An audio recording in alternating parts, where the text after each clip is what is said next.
Dans cette vidéo, on va faire ensemble un exercice guidé qui va consister à observer nos émotions et à ramener notre état émotionnel à un niveau plus confortable, plus favorable à la réflexion, à l'apaisement. Alors nous sommes des êtres humains, on est traversés par des émotions, c'est assez inévitable, mais qu'est-ce qu'on peut faire une fois qu'elles sont là? C'est ce qu'on va découvrir ensemble. Dans cet exercice, je vais vous proposer, selon ce que vous êtes en train de faire actuellement, peut-être que vous avez la possibilité de vous asseoir ou peut-être même de vous allonger, ou sinon, écoutez simplement et puis essayez de projeter qu'est-ce que ça peut faire en fait, hein. On va avoir une réflexion ensemble. Je vais vous guider par rapport à ce que je vois de mon côté, hein, comment je vois les choses et puis on va avancer un petit peu dans la même direction. Alors si vous en avez la possibilité, donc posez-vous quelques instants, ne faites rien d'autre, voilà, sinon continuez de faire ce que vous voulez, de faire ce que vous êtes en train de faire, et peut-être qu'à un autre moment, vous aurez plus de temps.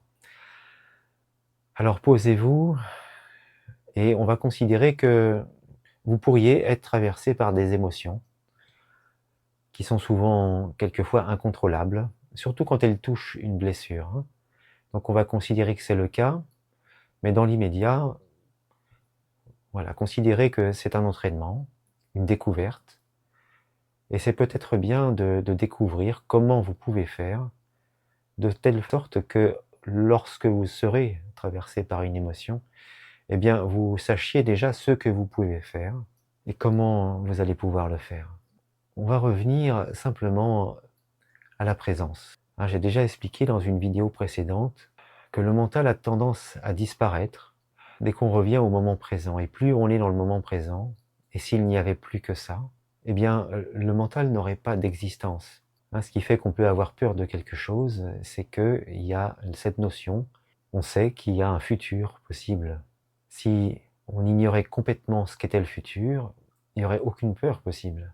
La peur n'existe que si on vit dans le temps, cette relation avec le passé, le présent, le futur. Voilà, on va revenir à la conscience simplement de notre corps. Et ça, vous pouvez le faire dans n'importe quelle circonstance. Quoi que vous fassiez, vous êtes en train de marcher, vous êtes assis, vous êtes debout, ayez simplement conscience de votre corps, des sensations de votre corps. Lui, il est toujours dans le présent. Et quand vous êtes simplement attentif à ces sensations, eh bien, vous revenez progressivement dans le présent et vous quittez ce mode de fonctionnement, hein, qui nous fait aller du passé vers le futur, à anticiper tout le temps et à être dans les regrets, dans le jugement de ce qui a été fait et dans l'anticipation de ce qui va être nécessaire de faire et puis des conséquences possibles. Donc quand vous êtes en conscience avec votre corps, juste les sensations, ça peut être la sensation de chaleur, votre respiration aussi, elle se passe maintenant. Donc tout ça, ça vous ramène dans le présent. Et la respiration, ce sont des sensations. L'air qui s'écoule à travers votre nez,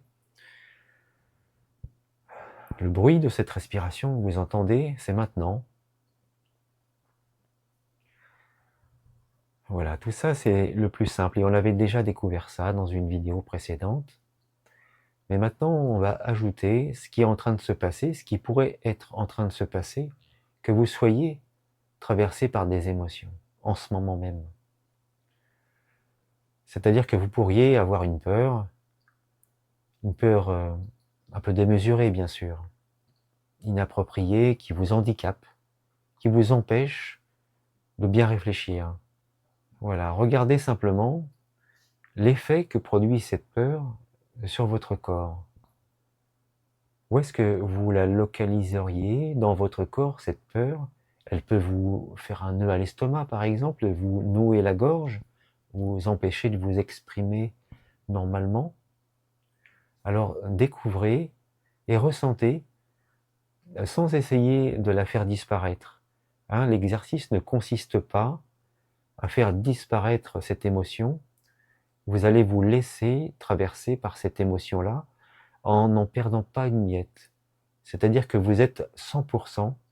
Hein, l'idée, c'est d'essayer d'être 100% attentif à cette émotion qui vous traverse et à l'effet que ça a dans votre corps. Hein. Aujourd'hui, là maintenant, vous regardez quel effet a cette peur, ou alors cette colère, cette appréhension, peu importe, ce que vous ressentez en ce moment, quel effet ça a sur vous, non seulement sur votre corps, mais peut-être sur votre façon de penser aussi. Hein, regardez ça comme si vous aviez un œil extérieur à tout ceci.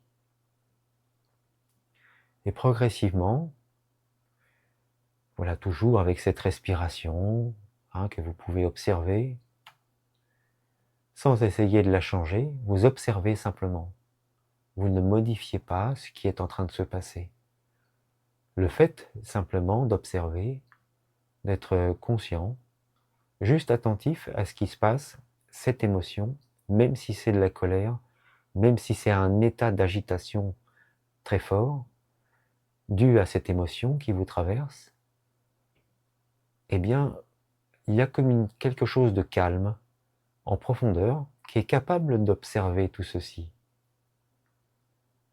Juste quand vous ramenez votre attention sur les sensations simples et juste ce qui est en train de se passer, pas ce que vous cherchez à éviter. Ne vous débattez pas à essayer d'éviter quoi que ce soit, vous êtes traversé par cette émotion. Donc regardez-la simplement. Et n'essayez pas non plus de trouver tout de suite ce que vous allez faire pour réagir à ça. Là, on considère que vous avez le temps pour ça. Et observez simplement. Voilà, vous pouvez faire ça très simplement. Et ça m'est déjà arrivé, donc là on va sortir de cette expérience progressivement, et ça m'est déjà arrivé dans mon autre métier, j'ai eu un métier un peu différent, un peu stressant, il y a quelques années, et j'ai été confronté à une situation qui s'est dégradée, et jusqu'à un point de paroxysme où il fallait surtout pas que ça se passe là, et comme à chaque fois, c'était là que ça s'est passé, et ça m'a mis complètement dans une position de faiblesse par rapport à mes clients. J'étais vraiment très mal par rapport à cette situation, je ne pouvais pas faire mon travail. J'étais en train de bouillonner, parce que j'avais fait désespérément plein d'actions les journées d'avant pour essayer d'éviter ça, et comme si j'avais été dirigé, téléguidé vers le pire qui pouvait arriver. Et là, j'ai pris le temps, j'ai bien vu en fait que je pouvais rien faire. J'étais toujours dans cette situation vraiment très douloureuse, très pénible pour moi. J'avais envie de crier, de hurler, j'en pouvais plus, quoi. J'ai pris le temps de m'asseoir. J'ai fait comme si je réfléchissais devant mon ordinateur pour ne pas éveiller la curiosité de mes collègues et de mes clients. Et j'ai pris le temps. J'ai pris 1 minute, 2 minutes pour moi, pour me poser et pour regarder simplement ce qui était en train de se passer. Je me disais: «C'est pas possible». Pour que cette situation soit aussi extrême, j'avais l'impression d'être la victime d'une caméra invisible, comme si c'était une blague, et je me dis: «Bon là, il faut que je regarde ce qui se passe», et c'est ce que j'ai fait. Je me suis simplement posé, et comme je viens de vous expliquer, et c'était très difficile pour moi parce que j'étais vraiment à 2 doigts de sortir de mes gonds, de tout envoyer balader, et donc j'ai pris sur moi, il m'a fallu faire un effort, c'est vrai, pour simplement revenir à la conscience de mon corps, qui vivait tout ça aussi, qui était traversé par tout ce qui me traversait en ce moment. Et ça s'est passé comme ceci, donc je revenais à la conscience simplement de mon corps, de ma respiration, et à cette émotion qui me traversait, et à toutes ces idées-là qui me traversaient aussi, qui me chamboulaient. Et j'ai eu vraiment cette surprise de m'apercevoir que c'est comme si j'avais réussi à revenir au centre de moi-même. Vous savez, on parle d'un moi profond, mais qu'est-ce que c'est réellement? Et je pense que cette expérience-là, elle m'a permis de voir ce que c'était vraiment que ce moi profond, qui je suis réellement, avant de m'appeler Pascal comme je suis, avant d'être confronté à cette difficulté qui était là. Et je voyais en fait quelque chose qui essayait de me faire revenir en fait dans l'expérience que je vivais. et je revenais dans ce calme, dans cet espace au centre, comme si j'étais dans l'œil du cyclone.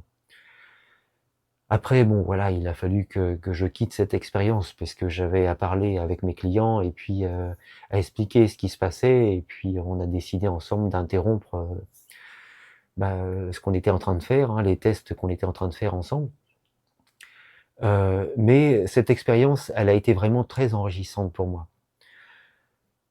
Ça m'a permis vraiment de voir que même dans la tempête, et là je vous assure que c'était vraiment pas facile pour moi. Et je pense que je suis allé, il y a quelque chose d'inconscient en fait qui est allé chercher une situation qui me touchait vraiment, hein, qui m'empêchait de rester calme et d'avoir. J'ai perdu toute notion de contrôle. Je contrôlais rien du tout. J'arrivais pas à me calmer. Bon, évidemment, là, je gardais tout ça pour moi, mais je vous assure qu'à l'intérieur, ça bouillonnait là-dedans.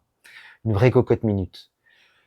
Et pourtant, en faisant un petit effort et en revenant aux sensations de mon corps, eh bien, j'ai rejoint cet espace de calme. Et c'est vrai que je me suis aperçu qu'il existait ce calme. Il était là, indépendamment de tout ce qui se passait autour. Et pourtant, c'était vraiment le chaos complet. Je maîtrisais rien du tout. C'était la tempête tout autour de moi, mais au centre, c'était extrêmement calme.